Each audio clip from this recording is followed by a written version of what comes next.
രാത്രി നല്ലൊരു പാനിപൂരി കഴിക്കാൻ പോകാം. അപ്പം നമ്മുടെ രാമനാട്ടുകര ജംഗ്ഷനിലെ ദുബായ് ഗോൾഡ് ആൻഡ് ഡയമണ്ട്സിൻ്റെ തൊട്ടടുത്ത് ഒരു ബായ് നടത്തുന്ന ചാറ്റ് ഷോപ്പുണ്ട്. അപ്പം അവിടെ ചെന്നു. അവിടെ പാനിപൂരി അല്ല കേട്ടോ ഞാൻ ഓർഡർ ചെയ്തത്, സേവ്പൂരിയാണ്. എനിക്ക് പാനിപൂരിനേക്കാളും കൂടുതൽ ഇഷ്ടം സേവ്പൂരിയാണ്. അപ്പം ഞങ്ങളുടെ കൂടെയുള്ള ഞങ്ങളുടെ ഫ്രണ്ട്സാണ് ഇങ്ങോട്ടേക്ക് കൂട്ടിക്കൊണ്ട് വന്നത്. കാരണം അവരെപ്പോഴും റെഗുലറായിട്ട് ഇവിടെ വന്ന് കഴിക്കാറുണ്ട്. നല്ല ടേസ്റ്റാണെന്ന് പറഞ്ഞ് കൂട്ടിക്കൊണ്ട് വന്നതാണ്. പക്ഷേ അവർ പറഞ്ഞ പോലെ തന്നെ അടിപൊളി ടേസ്റ്റാണ് കേട്ടോ സേവ്പൂരി. എനിക്ക് ഭയങ്കര ഇഷ്ടപ്പെട്ടു. ഓരോ പ്രിപ്പറേഷനൊക്കെ കാണാനൊക്കെ നല്ല രസമാണ്. അങ്ങനെ ഞങ്ങൾ എല്ലാവരും സേവ്പൂരി ഓരോ പ്ലേറ്റ് വാങ്ങി.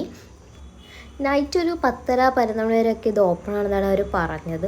അപ്പോൾ ഞങ്ങൾ മെയിനായിട്ട് ഇവിടെ കൊണ്ടുവന്നത് ഈ ലല്ലു അശ്വിനും കൂടിയാണ്. ഇവന്മാരുടെ മെയിൻ സ്പോട്ടാണ്. ഇവന്മാരെപ്പോഴും ഇവിടെ വരാറുണ്ട്. അങ്ങനെ ഞങ്ങൾ വീട്ടിലേക്ക് പാഴ്സലൊക്കെ വാങ്ങി. അമ്മൂന് വരാൻ പറ്റില്ലായിരുന്നു, അപ്പോൾ അവൾക്ക് കുറച്ച് പാഴ്സലൊക്കെ വാങ്ങി ഇറങ്ങി. അങ്ങനെ നിങ്ങൾ ആരെങ്കിലും ഈ വഴിക്ക് വരുന്നുണ്ടെങ്കിൽ ഒന്ന് ഇടയ്ക്ക് ട്രൈ ചെയ്ത് നോക്കുക. ഒരു അടിപൊളി സ്പോട്ടാണ്, നിങ്ങൾക്ക് എന്തായാലും ഇഷ്ടപ്പെടും.